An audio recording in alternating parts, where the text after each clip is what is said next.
I'd like to call the August 19th, 2019 Hammond Plan Commission meeting to order. The first item on the agenda is the Pledge of Allegiance. Please rise. I pledge allegiance to the flag of the United States of America and to the republic for which it stands, one nation, under God, indivisible, with liberty and justice for all. Next item, roll call. Roger Brock. Here. Dean Button. Here. Michael Dye. Here. Ann Herbert. William Hutton. Here. Sharon Zaney. Here. Pete Torres. Thomas White. Here. 6 present. We have a quorum. Thank you. Next item would be approval of minutes for the June 11th, 2019 meeting. I'd like to make a motion to approve. Second. All those in favor? Aye. Opposed? Ayes have it.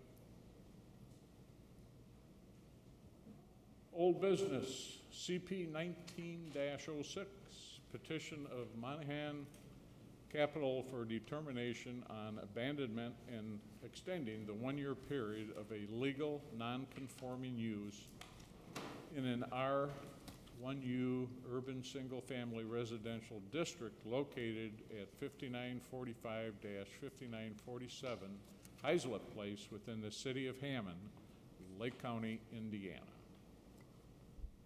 Petitioner. Oh, I'm sorry, yes. Have the notification requirements been met? Yes, they have. Very good. Petitioner, please come forward. Please state your name and address and please sign in. Okay, great.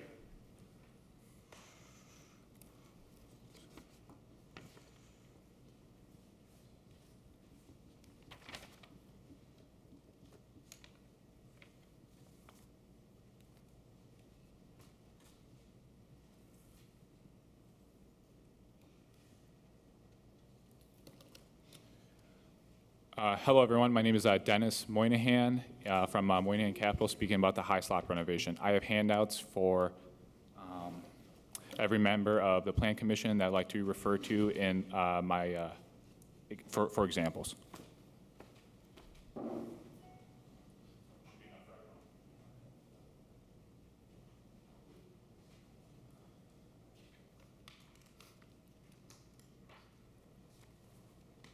Thank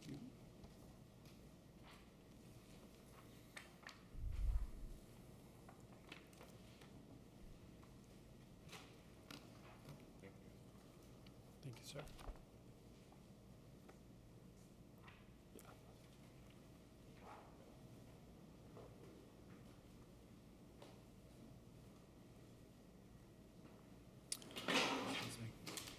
Okay, great. So thanks everyone for having us again. So to jump right into it, the first slide is just a brief stating of the meeting agenda for today. If you jump to the next page, which is 5945 Hyslop Place, what we've already discussed last time we were here in June. So again, real quickly, 5945 Hyslop Place is a vacant 28-unit apartment building. Moynihan Capital, our business, MC, acquired the property on June 7th of 2019. The property has been vacant for more than 1 year, hence the need to extend the 1-year period. Is previously owned by an out-of-state investor that always had the intention to renovate the property. Our family, we bought the property, we paid back $35,000 in back taxes that the prior owner owed, of which $20,000 went directly to the city of Hammond. Our business, we plan to roughly invest $800,000 renovating the property. It's a serious investment. And the issue that we're discussing here today is that the building has 0 off-street parking options. But we have solutions, and we're going to detail those in the following slides. Before we touch on the parking, which is in the next 6 to 7 slides, I wanted to just touch it high level on our renovation project. So we're doing higher end finishes. Our target renter profile is quality workforce housing, household income upwards of $30,000, Typically people employed by companies such as Lear, Franciscan, Ford, Packmore, Amazon, etc. Amenities offered in the building, as you can see from the photos, brand new renovated apartments, on-site laundry, on-site fitness facility in the ground floor. So to jump right into it, to get an idea of where our building sits, as you can see outlined in red, the red square, that's where 5945 Hyslop sits in relation to the Harrison Park neighborhood, which is essentially a 4x4 block, Waltham on the north, Highland Street on the south, Homan on the west, and Park Place on the east. Jump to the next page.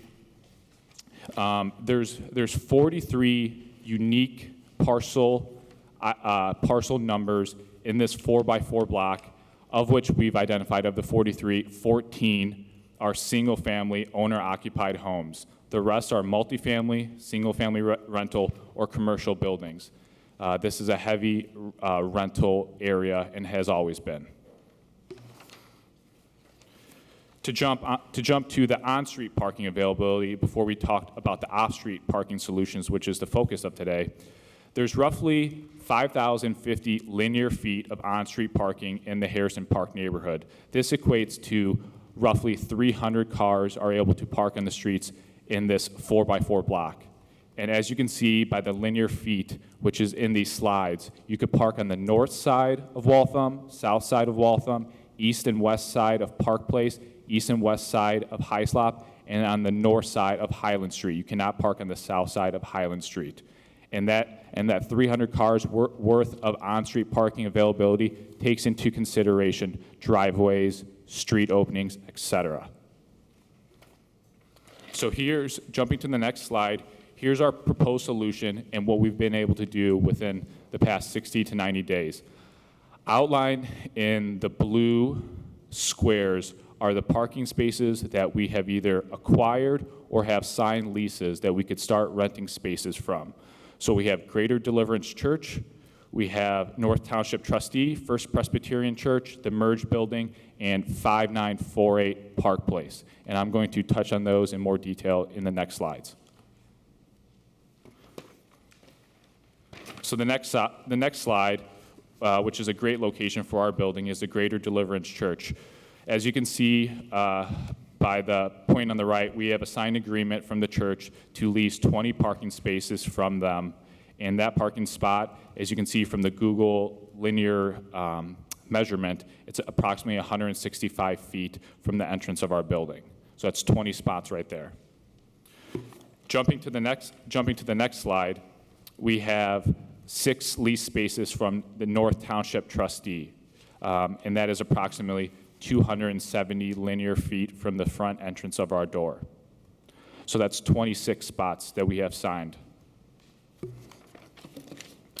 Jumping to the next slide, we have a signed lease from First Presbyterian Church for 15 spots.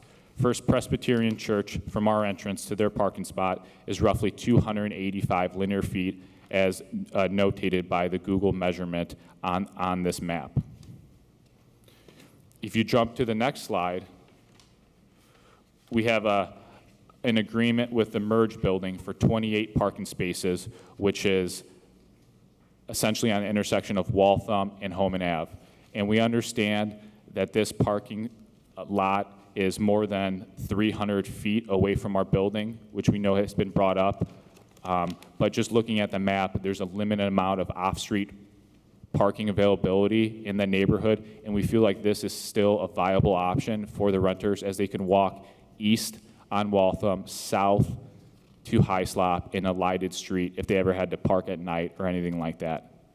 But to note, we might not even have to use that parking because we have other options as well. But we wanted to throw that in there.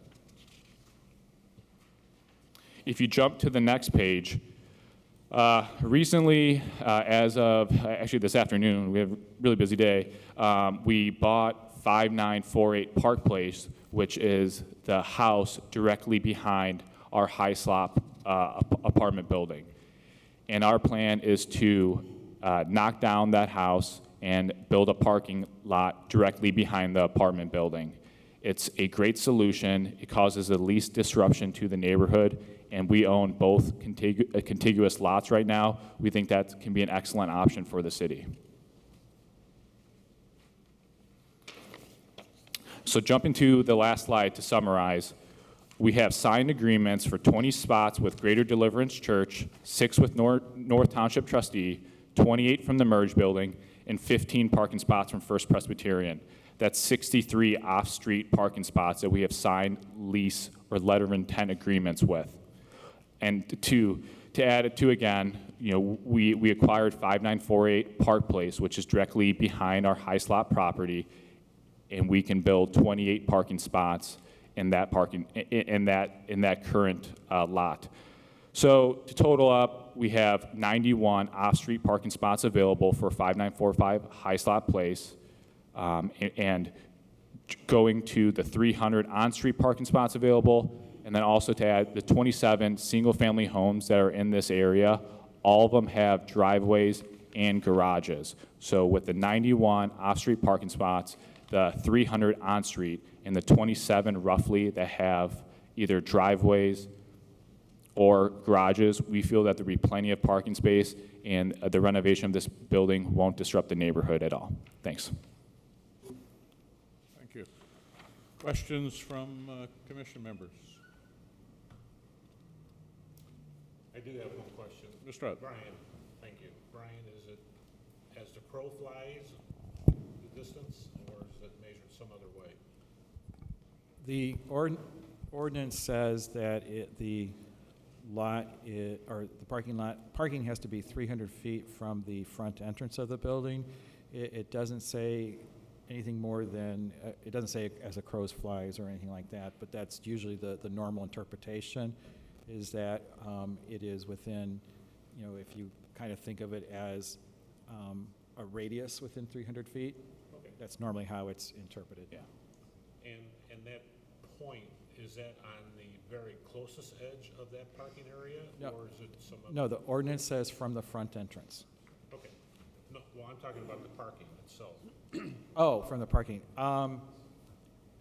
It's a little unclear on how that is, right, because, obviously, it's theoretically possible that, let's say, half the lot is within that radius and half the lot is not. I'm not sure if that's something that we have looked at in such detail, from previous experiences. That usually hasn't been an issue, as long as it's within that radius. Let's say the majority of the parcel or half the parcel is in the 300-foot radius. Thank you. Other questions? Mr. Button, it looks like you have. Yeah, I would. With regard, I appreciate the exercise you've done to help kind of clarify some of these things. With regard to the number of lineal feet available for parking within the subdivision, what was your basis for the length of vehicle for parking? 17 feet. Yeah. Normally, we use a 20-foot parking space, so we would be more in the 250 range in terms of available parking, street parking. Still a lot. Still a significant number of street parking, assuming that, I understood you to say that you included, or let's say excluded, any driveways, any existing parking, perpendicular parking along the street, any alleys, those kinds of things that would have been in the... Yes. Thank you. Other questions? I might ask if I was renting an apartment from you, is there verbiage in the lease telling me where and how I am to park? Yes. How are you going to handle that with the person that comes in to rent an apartment? With our current buildings that we own in Hammond, we have sticker parking. So to park in those designated areas, you have to have a sticker in your car. And if someone's parked in those areas where they don't have a sticker, then they're subject to the towing company that's patrolling it. So those stickers, they'll be designated for a specific parking area then? Yes. Okay, I want to make sure I understood that. Yep. Is that a particular parking space you're asking? I think parking lot or area, or is it a space? you're giving them a sticker for? They would get, it'd be in the lot. Just in the lot, Mr. Hutton? Right. Thank you. Okay. With regard to 59, I'm sorry. Go ahead. With regard to 5948 Park Place, what is your timeline for constructing a parking facility at that location? Really as soon as possible.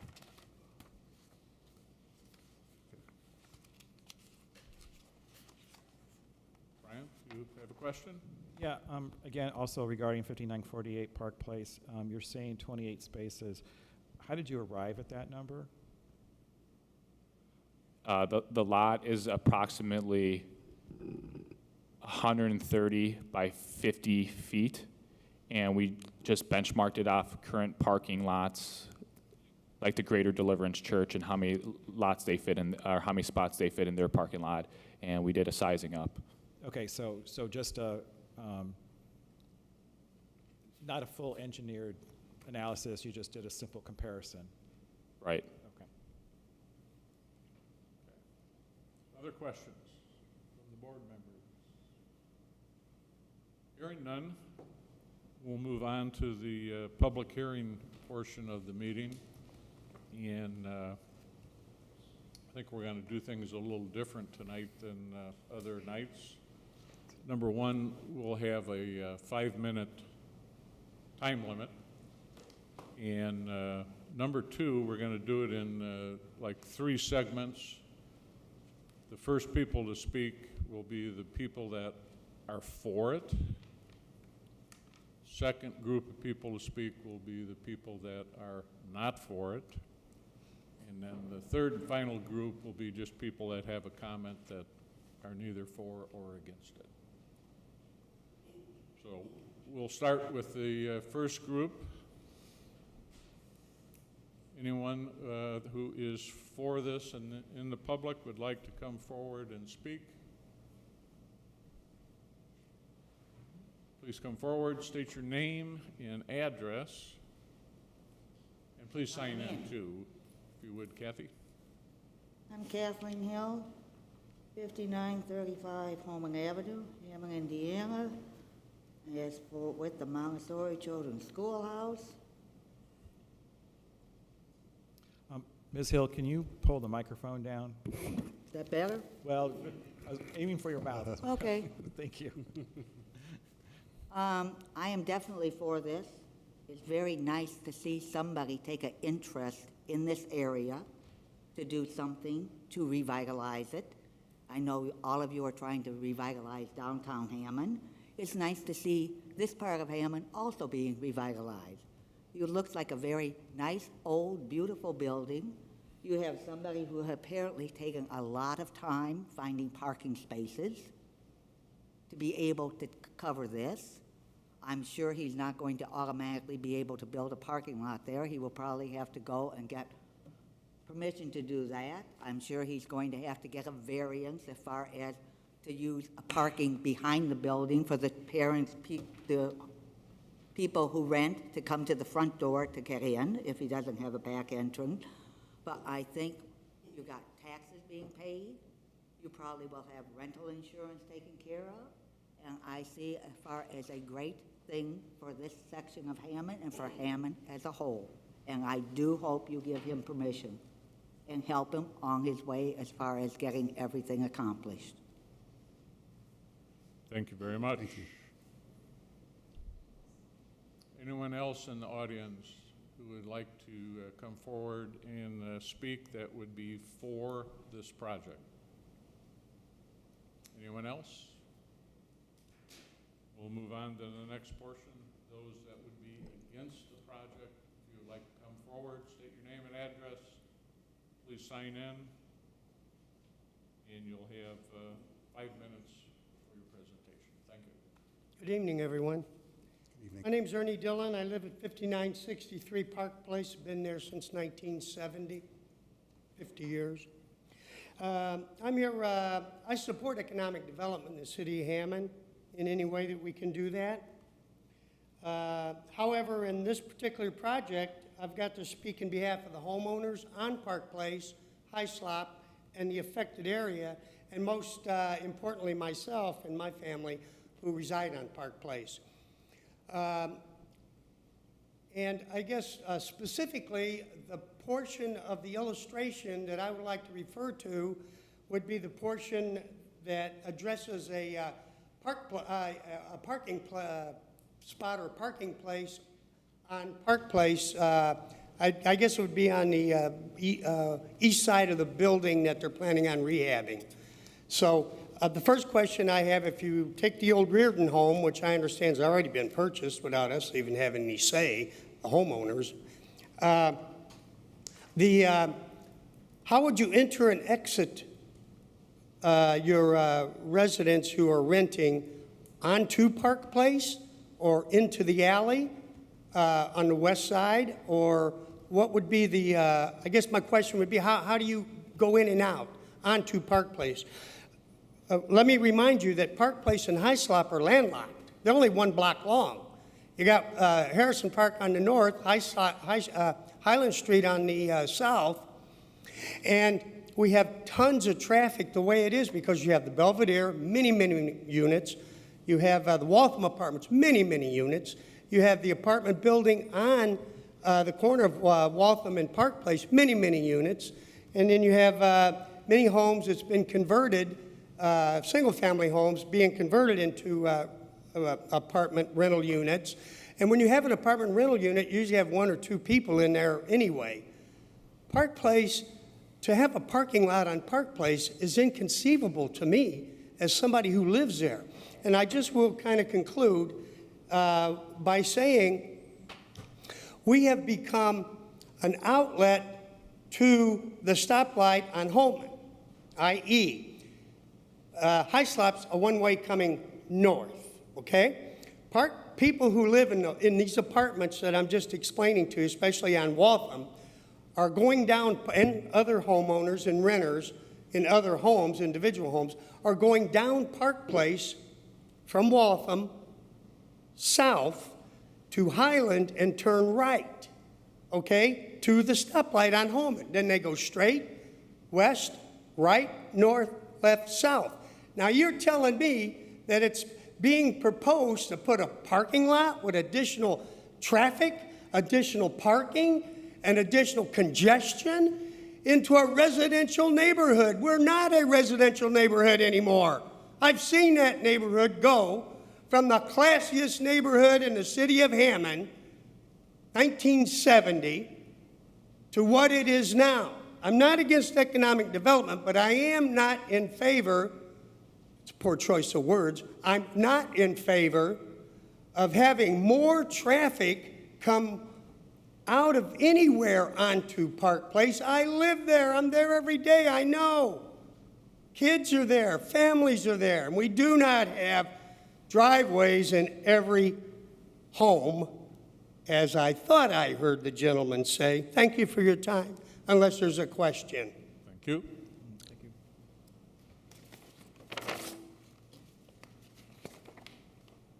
Anyone else wish to come forward? Please state your name and address. And if you spoke at the last meeting, please try and keep it to new stuff and not repeating. I'll have what I have to say. Thank you. And your name, please? My name is Tom Ewell. I'm at 5943 Park Place.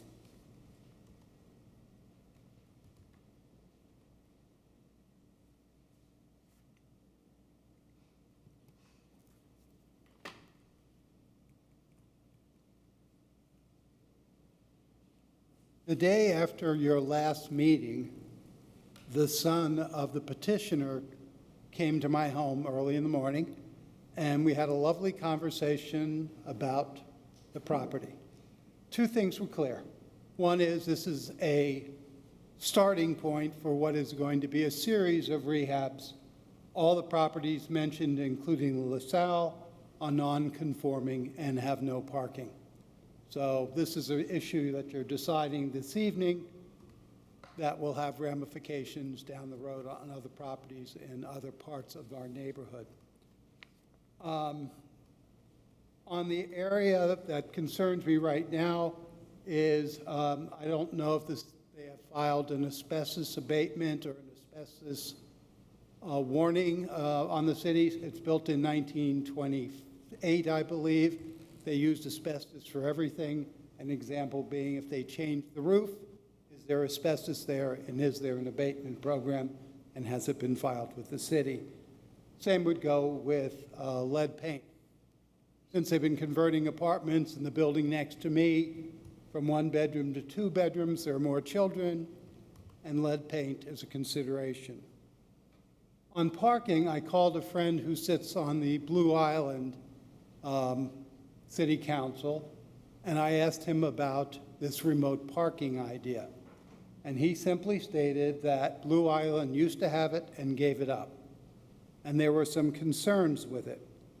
First of all, who in this written agreement that they have is responsible for liability, repair, and most important, snow removal in these remote parking lots? Are these on file, and are they open to the public? Because I haven't seen them and nobody has told me that they're there. They should be. They're agreements. The other question that came up was, how do you, and this is what summarized Blue Island, how do you enforce an agreement? There's no city ordinance. So our petitioner is asking to spend $1,300, $1,400, $1,500 a month to rent parking spaces. It's a business deal like any other. He's asking for fair market value rents. The people he's renting from will be asking that. And what Blue Island found out was those relationships break down and the cars wind up in the street. I guess you can understand how I feel about the parking lot across from my house. The last thing I like is late night people, out of control horns. All these issues, the city has no codes to deal with, and I haven't seen any reports with asbestos, lead, how you maintain a contract with a free agent in the city. I've been told that this is a done deal, that it's already been taken care of. But I think you really have to pay attention to what you're opening yourselves up for and what you're asking us to do on Park Place. Ernie is 100% right. Those are one-lane streets. They go in one direction, and traffic is already an issue because they're getting off of Lyman to hit the lights over there.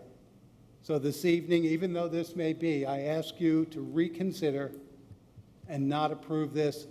If there is a parking lot across from me, I will probably be adding to the number of renters, buildings for rent in my neighborhood. Thank you. Thank you.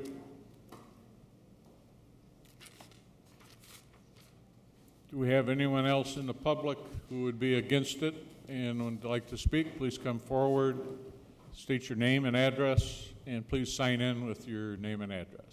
Okay. Good evening. I'm Ethan Banzo. I live in the 5954 Park Place.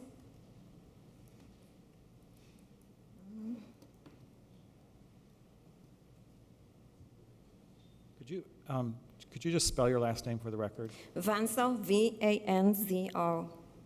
Vanzo.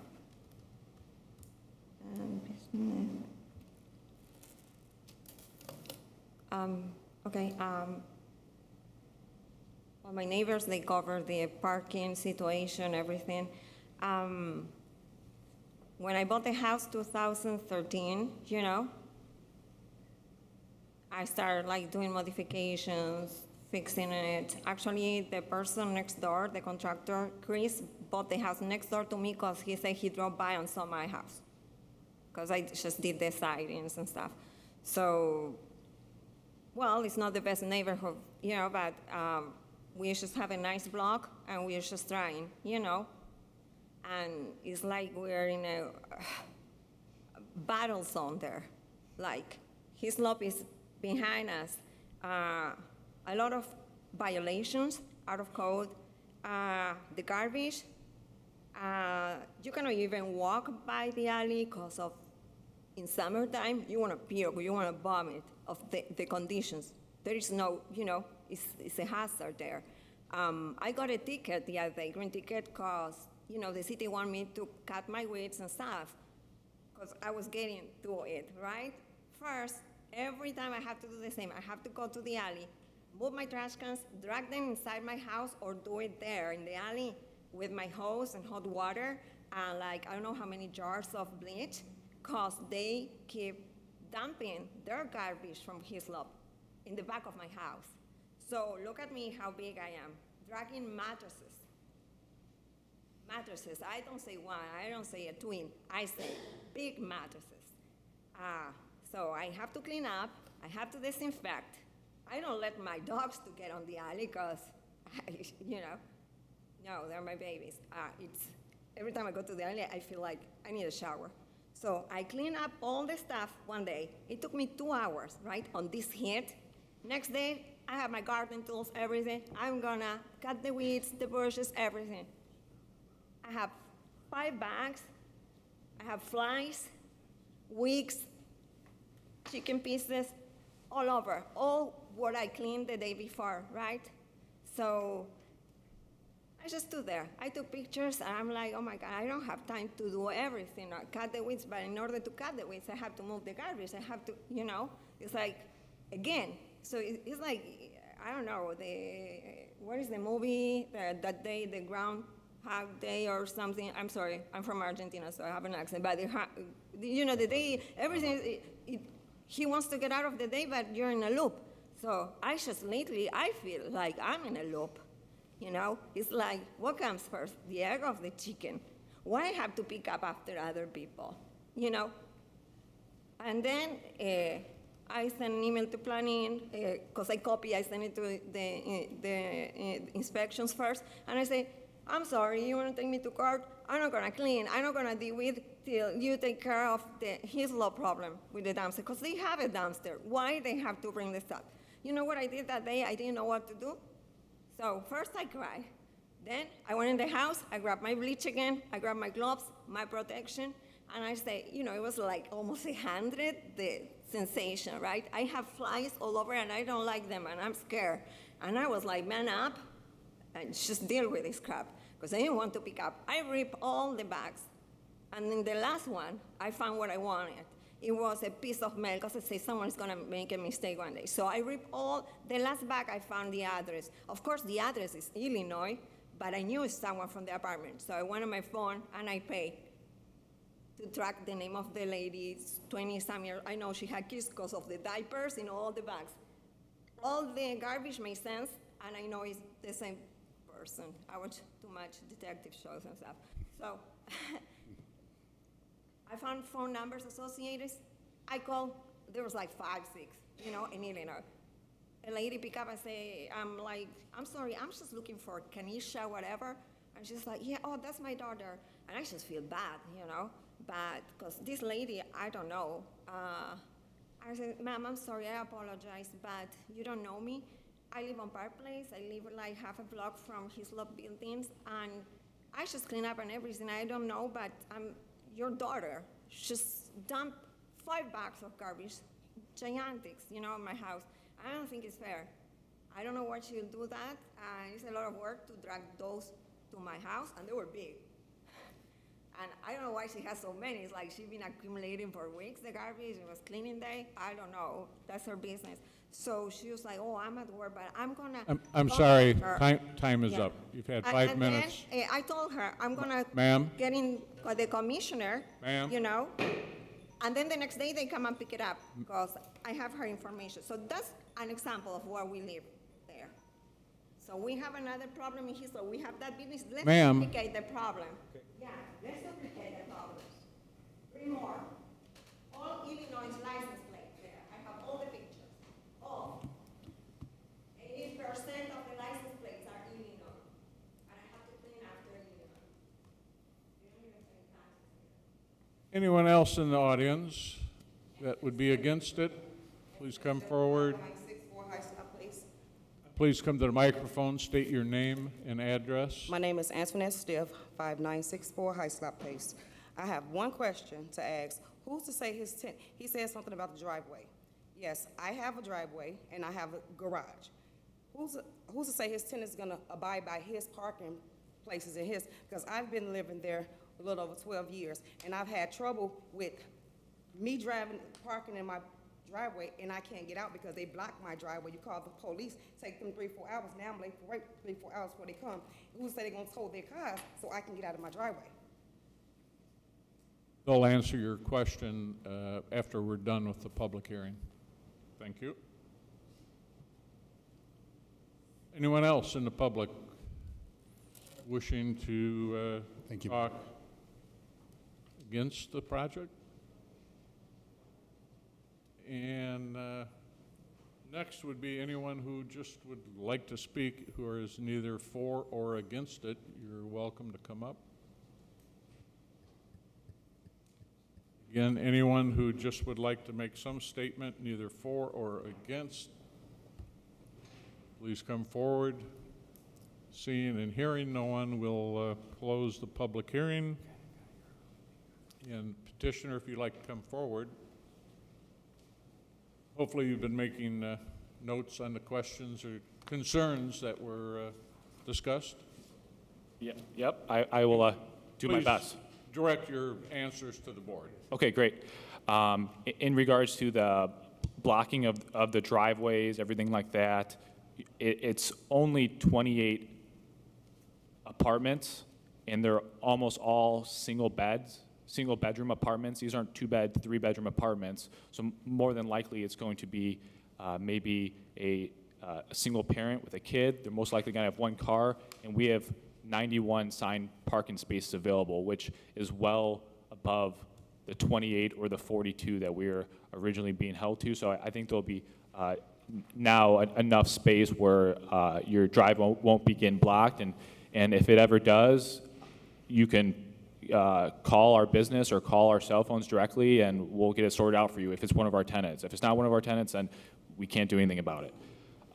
In regards to the trash, I'm not sure if that was directed towards our building. I'm not sure what building that was, but we'll have plenty of large dumpsters, enough for the building, sitting in the back, and we have regularly weekly pickups, and we have a maintenance man as well that makes sure the building is clean and trash is picked up, and that's a job responsibility. So we'll make sure that everything is very clean.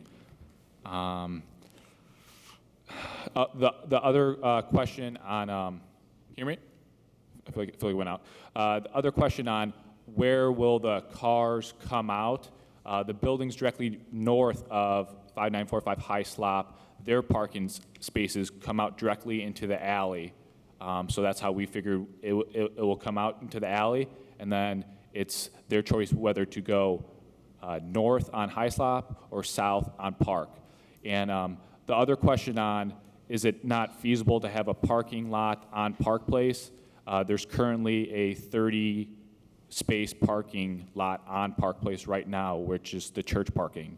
And our parking space will be directly adjacent to that parking lot. So at least it's not a parking lot here and then another parking lot 10 parcels south of it. It's 2 parking lots directly, essentially directly connected by the alley. And I think that actually makes the best logical use of space for the city. In regards to the testing of lead paint, things like that, yes, that does come with older buildings, but that also does come with any home renovations you do. Most homes were built in the city prior to 1978, and just the way that you would renovate your house with a licensed contractor, we're doing our work with all licensed contractors within the city of Hammond, that they put their job license on the line every time they come in to do their job. Brian? I just wanted you to clarify something. I didn't quite follow what you were saying. When you talked about the, I guess, layout of the parking spaces on this lot, you were saying that they would access the alley. I guess my question, I would pose it this way. Are you saying that the space would be perpendicular to the alley and people would drive in the alley and then drive to the parking space? Is that what you're suggesting? we'll work with the city to get it at whatever way you want. If you want it perpendicular, if you want it horizontal, we're trying okay, to be as being able to find the best solution that makes everyone happy. No, I guess what I was doing in my mind is kind of like a quick math because of the lot's only 125 feet deep and spaces are normally 10 feet wide, so doesn't get me the 28 spaces. So I was just having a design hiccup in my brain as to I didn't know how it was going to work. So, okay. Thanks for that. Okay. Anything further, Dennis? You know, I think just the question of when we first met is there's 28 apartment units, and I think, you know, between my brother, my father, and myself, we went above and beyond, not just getting 28 spots, not just getting 42 spots, but we really worked with all the local business owners, operative parking lots in that direct vicinity to get 91 leased parking spots. And it was a hard process over 90 days to accomplish this. But we feel like it's a great result to the city, and it's going to cause the least amount of disruption. And it's another, I would say it's a small win. If anyone saw Jeff Speck speak, talking about the renovation of downtown Hammond, I think the renovation of the fringe areas of downtown Hammond, if we could start to revitalize those, it's small wins that lead to bigger wins that lead to more investment to the downtown area. Thanks. Is that it, Dennis? As far as your replies or answers, statements? Sorry, say that again? Is that it? You're done answering the question? I think he's covered all the questions that were in the presentation. Okay, well, I'm going to close the public hearing period and Thanks. ask if the commissioners have any questions, concerns. Well, so I guess the petitioner came forward and suggested that he had 91 spaces, but Brian, could you talk a little bit about the 300-foot rule, and would that apply in this case? Well, yeah, and I think we touched on that a little bit earlier, but basically the rule is parking within, let's say, a radius of 300 feet from the entrance. We had talked previously about the spaces at the merge lot, which is at Waltham Street, and that was also in the presentation that lot is around 590 feet straight line. And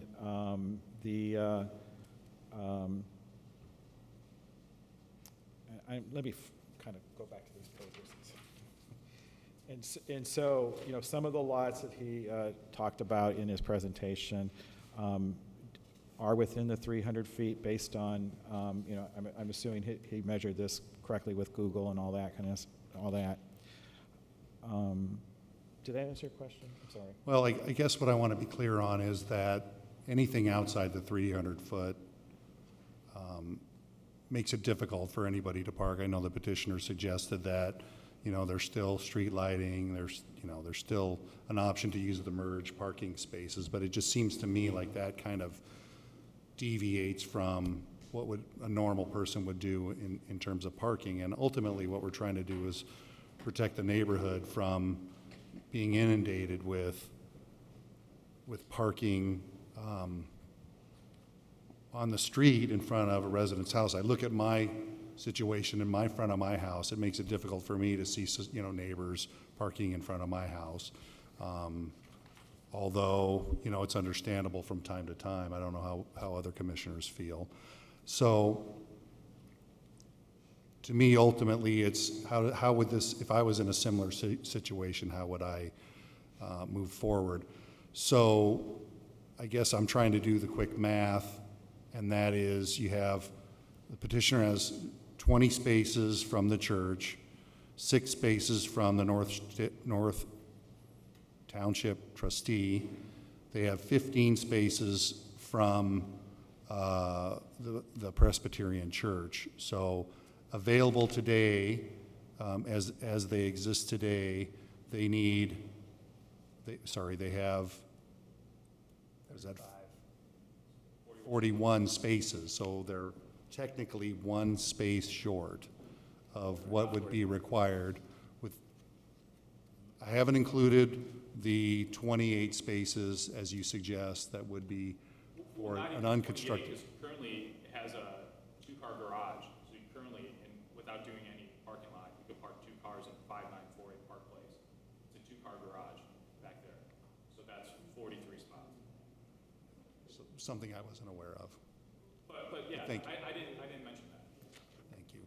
So, I mean, they're on the verge of meeting the requirement based upon where we are today.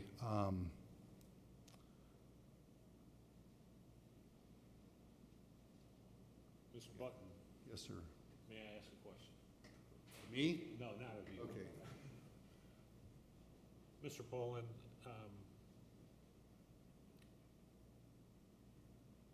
when you have street parking,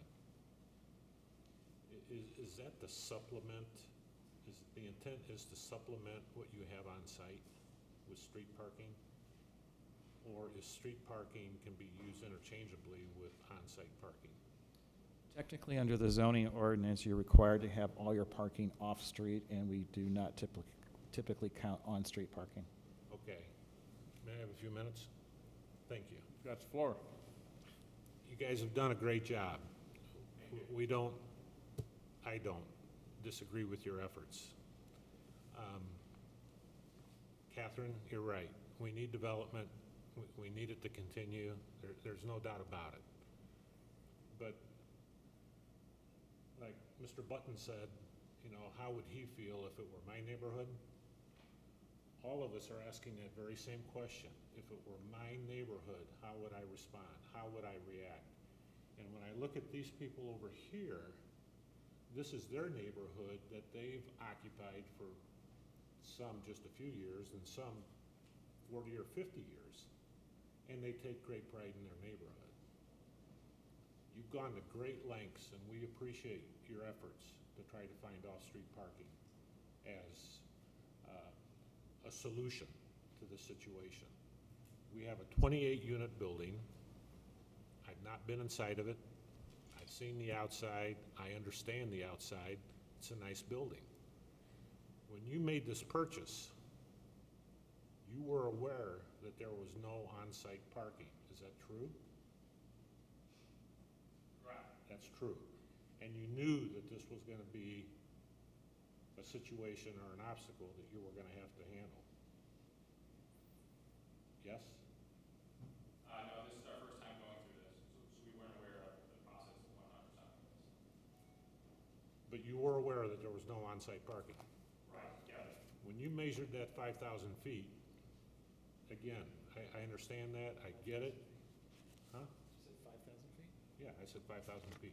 Did you not say 5,000 feet you measured on the street? Oh, the linear, oh. 5,050 linear feet. Yeah, whatever, sorry. Whatever that 5,000 feet was, I think Mr. Button had a good question. How were you measuring or equating parking spaces on that, and you were using 17 feet, you have to use 20 feet, but that's okay. But where did you, start and stop? At the driveway? At the curve of the driveway? Where did you start and stop with measuring that 5,000 odd feet? That's not a question, I guess I'm just putting that out. Okay. All the effort that you went through, how many of these single-family homes or multifamily homes that these people have, how many, what you didn't tell us is how many of them have driveways? And how many of them have garages? And of the garages, how many of them have access from the street to get to their garage, or do they have to access their garage from the alley? So, again, I'm just putting things on the table for my fellow commissioners to listen to, and not looking for an answer just yet, but it would have been nice to have that information as well.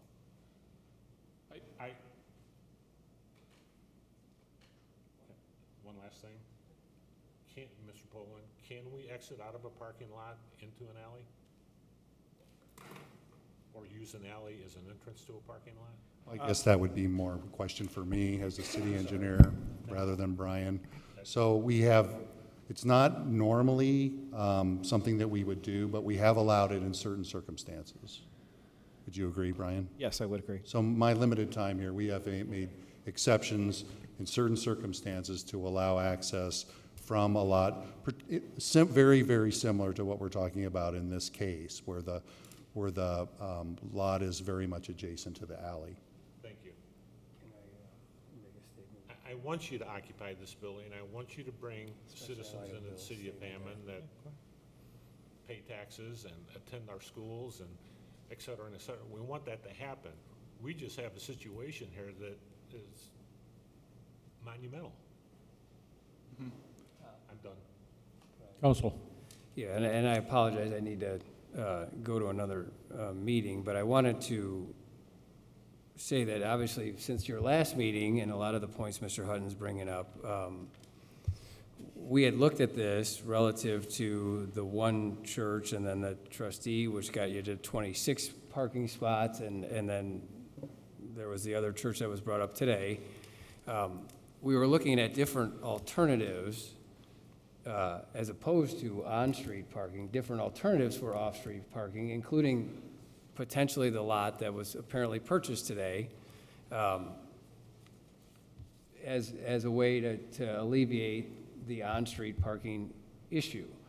I think, for whatever it's worth, that, as Brian pointed out, this is a kind of a narrow-ish or longish sort of lot that's been purchased, but I think the city engineer needs to take a look at the access to that newly purchased lot.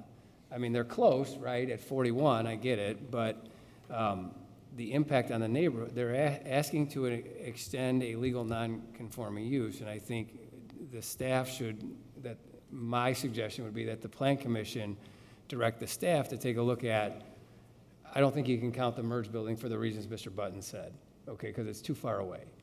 But it's well beyond 300 feet.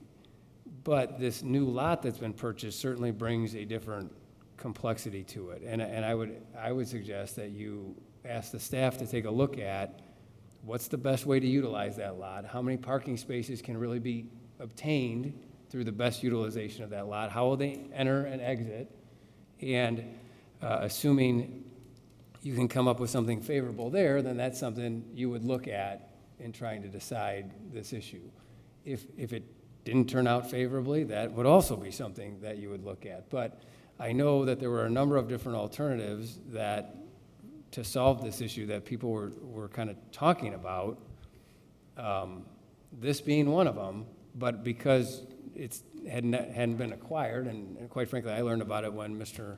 Moynihan first spoke, it's hard, I think it's unfair to ask the city staff to say, all right, now how many spots is he gonna get there? Because they don't know the access, they don't know, it's not been engineered, they just kind of overlaid it, and I don't blame them, they just got it today. But I don't know that you can make an informed decision, to your point, Bill, based on what you just got. So that's my suggestion. All good points, and I'm sure Mr. Button and I know pretty sure right now how many spaces we can get in there. But There's no question that we looked at it, but I don't, with all due respect to the petitioner, I think that 28 is optimistic, but the fact is they're very, very close to meeting what's required here. And I appreciate what Counselor said about us trying to figure out how to go forward with this, but I think we're on the right track. And if you look at that 4x4 map, I mean, we really tapped into every off-street parking that's out there. There's for the most part, I mean, we're in 90% of any available parking right there. And I know the idea has been thrown around, hey, could you potentially do something on the north side of Waltham where we can build diagonal parking there that could add whatever, 70 spots there. So there's other things to alleviate it. we've been kind of dancing around this a little bit. And I think the real question I'd like to have an answer to, or at least some understanding of, maybe my colleagues would as well, is how do you control your occupants? How do you control their parking in that designated space that you give them, or that designated lot, versus, oh, I see an open space on the street in front of this house and I'm gonna park there? How do you control that? Yeah, that is a tough question, to how to patrol it. I agree that's a tough question, but at the same time, I know you kind of referenced that. I kind of got the feeling that you kind of made the comment that we're outsiders coming into their neighborhood where they've lived for 20, 30 years. At the same time, we do own 3 parcels. Of the 43 unique parcels, we do own 3 of the parcels in that area and have owned property in there since 2017. So we care about that neighborhood just as much as anyone else, and I can guarantee you I that. think that's an assumption that you made, excuse me, I think that's an assumption that you made that is totally incorrect. I am for this to happen, but we need to figure out this parking issue, okay? You're not an outsider coming in, I'm not saying that at all. Okay. So don't misinterpret me. Okay. Thank you, Mr. Hutton. You move on to the staff report. Most of the staff report contains a lot of information that we've already discussed, either at the first meeting or at this meeting. In general, it's the whole issue of the amount of parking spaces within 300 feet, and then our concerns about the distance that it takes to get to the merged lot. I think there was a lot of comments made, and we pretty much were discussing them just a few moments ago when we were talking about the uncertainty of the number of spaces in this parking lot. How does that translate into the numbers? How is that, the whole design of it, buffering of landscaping and all those types of things. It also is a question of that bringing a parking lot in this manner would open up another zoning question.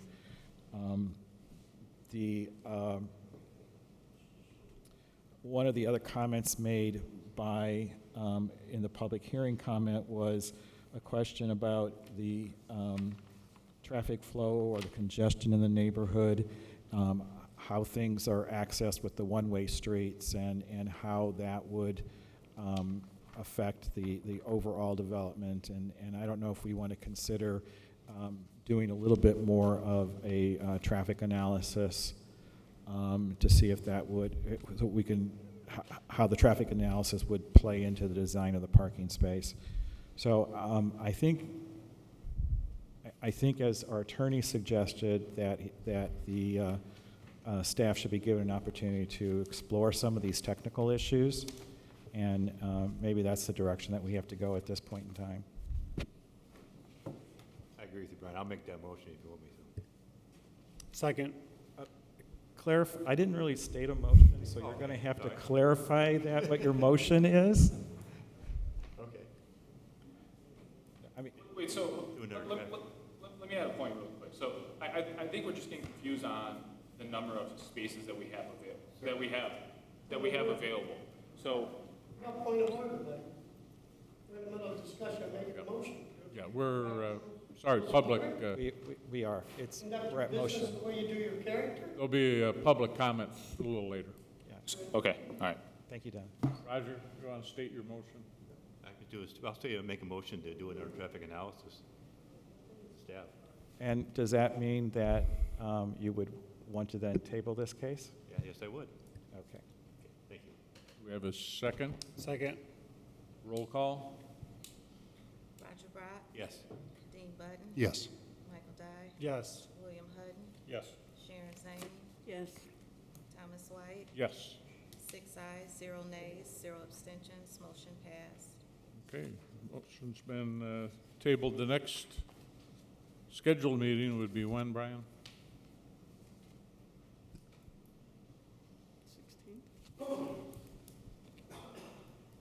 September 16. September 16th? Yes, 1-6. Okay, thank you.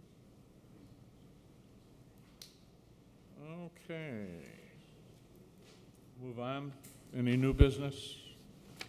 No, of any. No new business. Any correspondence? No correspondence. Commissioners' comments.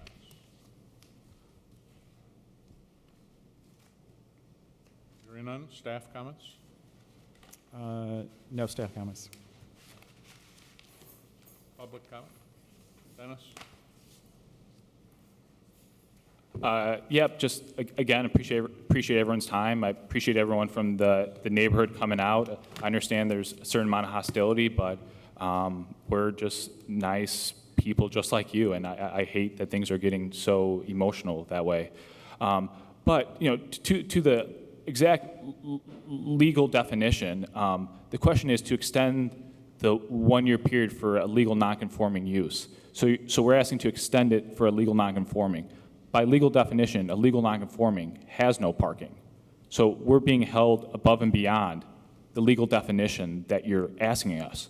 So if you're asking us to extend the legal nonconforming, that means we technically, by legal definition, have 0 parking spaces. In our presentation, we have 91, 43 to this day within 300 feet. I just don't know how you can legally do that, and I guess that's up to someone else to decide, but by legal interpretation, by the book, I'm not sure how you could table this again. No, unfortunately, our counsel had to leave. He would be the person to answer that, unless Brian would want to venture. The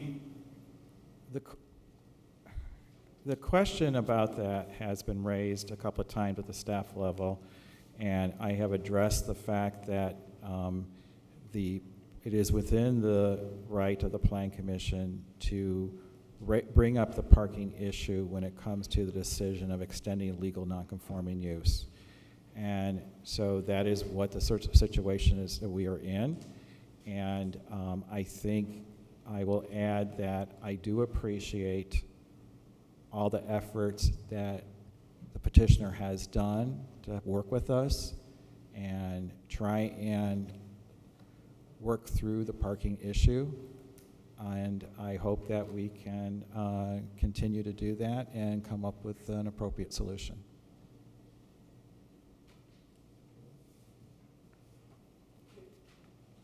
Mr. President, can we speak again? Under public comment, you can. You're in public comment now? We are. Ernie. First, I want to thank you for allowing us the opportunity to address our concerns and our issues, and please take the residents under advisement. I'm here representing the minorities. That's the homeowners in our neighborhood now, and on behalf of all of us, we would just like to have a cohesive neighborhood, and there's room for everybody, there's room for growth, there's room for expansion, there's room to talk. And it's just our position, I think I'm speaking for all of us in the neighborhood as a precinct committeeman there 50 years, at the end of this last term I got elected. It's our streets and the parking and all this and that. I won't go into any more, I'll just be recapitulating and babbling in superfluous rhetoric. Thank you. Thank you. Thank you for the open period. I just want to emphasize in your traffic study that you need to come up with some sort of way to hold the petitioner responsible for the contracts or agreements he's making with his parking people. The Reverend could sell his church tomorrow, and the minute that lease is over, those cars are back on the street. That's what happened in Blue Island, and they gave it up because of all the conflicting problems. And of course, living across the street from a parking lot is not why I'm living on that block. And anybody who's here, who's been to my home, knows it's a model for Hammond. That property would be better off as a single-family home, a working-class home, which is the nature of Hammond. And the money will come back, not from rentals that take all the money out of town. Thank you. Thank you. Go ahead, Dennis. So to that point, both buildings we bought across the street from his house in 5945 Park Place, they're vacant buildings where the current owners owe back taxes. So I don't see how that'd be an area where you would want to, or I don't see how that's a flourishing area by any means. We're taking unproductive assets and making them productive again for the city, right? So these property values, 5945 High Slot Place, it's being assessed for $270,000, with which most of that is the land value. I mean, it's not sustainable for the city to take a tax base off values that low. Buildings that are productive assets should be taxed at a multiple of that. And we're okay with paying our fair share of taxes, but we need the opportunity to reinvest in these communities. So Hammond has the funds to pay for the parks, pay for the high schools, things like that. If it's a ghost town, a ghost city, if we've purchased 2 parcels in this neighborhood where both guys weren't paying their taxes, and we came in and cleared the taxes, and Hammond got their money ASAP. And I feel with getting the parking, doing that, that's making the neighborhood a better place.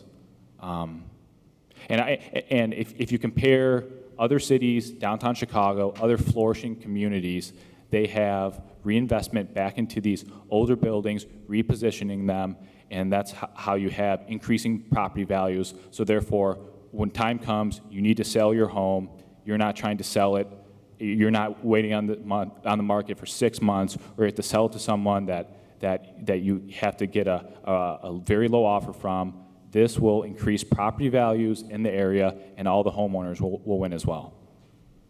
Thank you. Thanks.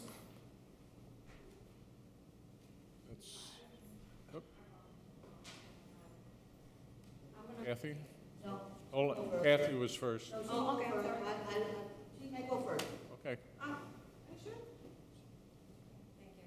I apologize, but I've been under a lot of stress. So I understand what he says about the developing, because I live here and I like to, to see the city grow up and stuff. That's why everybody told me when I bought the house, like, are you crazy, Hammond?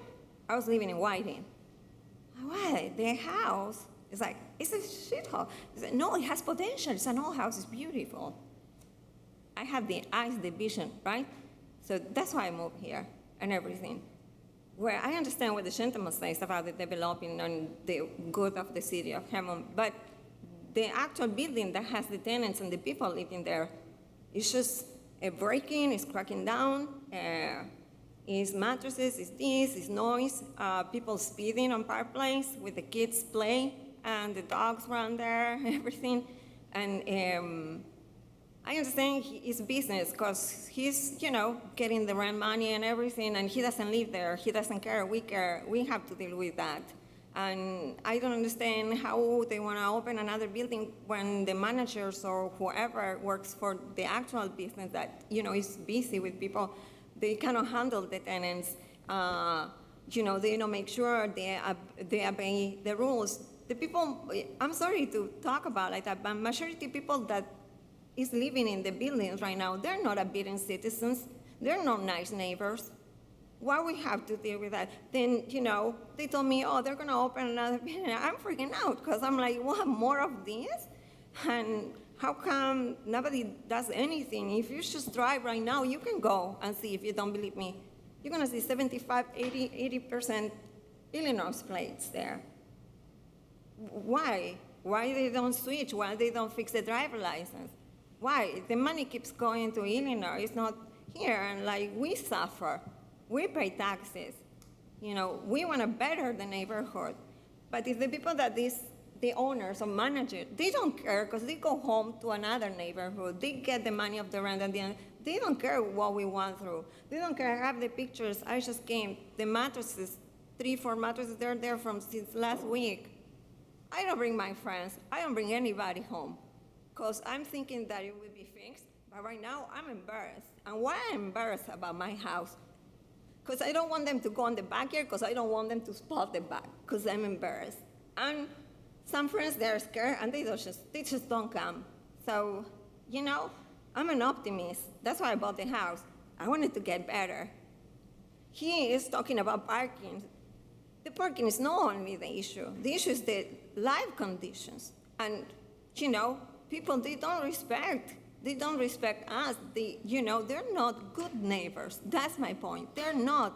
And the administration of the building, they don't do anything to correct them, right? So why I have to become code enforcement for Hislop, right? And I have to check and I have to go and take pictures when I think I'm gonna get shot.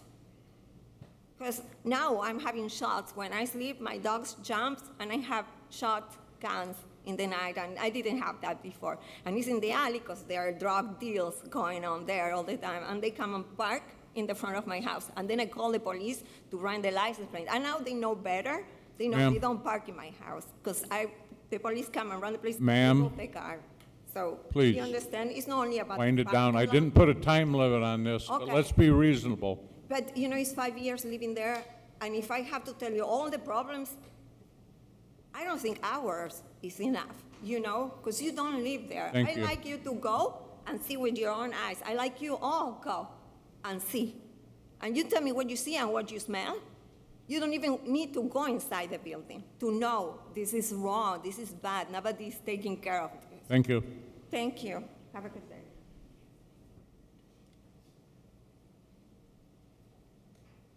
I have a few comments. I attended also that last meeting for the revitalization of downtown Hammond and was very impressed, and hopefully things will go. At that meeting, they discussed as far as the parking spaces in downtown Hammond, how many they have. There was no mention as far as the apartments, the housing that they will be building above the shops and all this other thing. I think their finalized plan will be in October. October. October, if that one is planned. Hopefully they will, yes? It'll be I think the plans will be November. Oh, so now it's November, okay. I must have misunderstood. Hopefully, when they finalize those plans, they will also then consider where these people who will be having places to live above these stores, how far they will be walking for a parking space also, and that will be considered in their final plan. Thank you. Thank you. Mr. Chairman, may I just make a brief comment? So to Ms. Vanzo, when the developer or the petitioner first came to the city to talk about their development, the city had done some homework in terms of what we'd seen in the other apartment buildings that they currently own. And we saw a marked reduction in police calls and code enforcement issues. Now, I can tell you that it's not always true. Past performance doesn't reflect future performance.